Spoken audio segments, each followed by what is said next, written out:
Hello folks, Bronco Bob here with another really cool vehicle from Texas Best Used Motorcycles in Mansfield, Texas.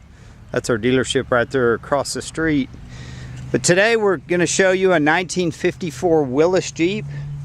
This Jeep's been restored correctly. The bodywork on it is better than the original. If you're familiar with Jeeps, you usually see all the spot weld marks. This thing looks like some kind of a show car. It's super slick. It's got the military tread tires, the correct rims, 5 on 5.5 bolt pattern, the old Willys tailgate with the chains that we all used to have on our pickup trucks. And this one has a rear PTO. A lot of guys use these on the farms for anything from mowing to, they'd hook saws up to them. There's all kinds of attachments that you can put on a PTO, but it's pretty neat to see one with both. It also has a front PTO winch that I'll show you here in a second. It does have a roll bar in it. These originally didn't come with a roll bar. The seats have been redone. The dash was upgraded with some oil pressure gauge, temperature gauge. It's got the original Jeep data tag. I'll walk around and show you that in a second. These are all the shifters. The two front are for the transfer case. The two rear are for the power takeoff. And that controls the winch and the rear controls. Still has the seat under the gas tank under the seat.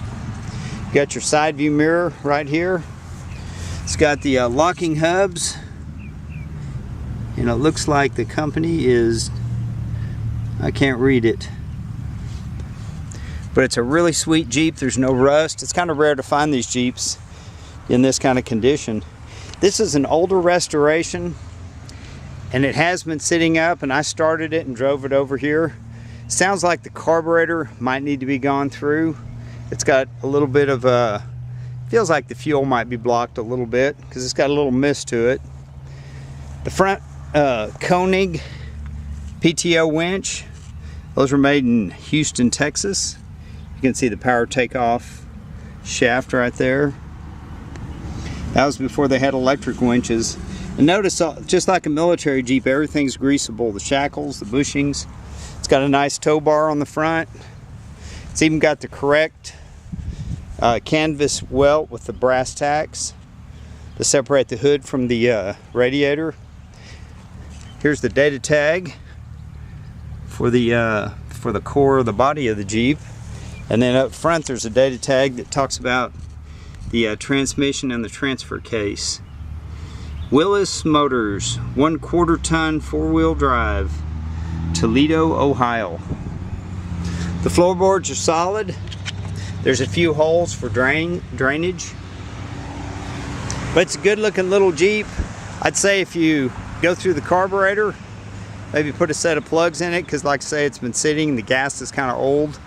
You got you a sweet little ride. In fact, I'll start it up and let you hear it run. I did drive it over here. It's been converted to a 12 volt. You turn the key on. You got a button under here to push with your foot, just like old school.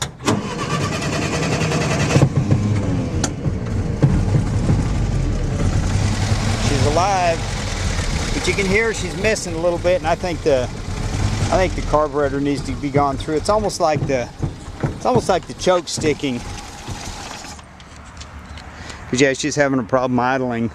But thanks for looking. Thanks for your time. This is Bronco Bob wishing you happy trails. Let's get a view of her with the hood down. And they really did some slick body work on this Jeep. It's got the little wooden blocks, so when you stick it up, it holds it there on the windshield. But thanks for looking. Thanks for your time. This is Bronco Bob wishing you happy trails. Hey,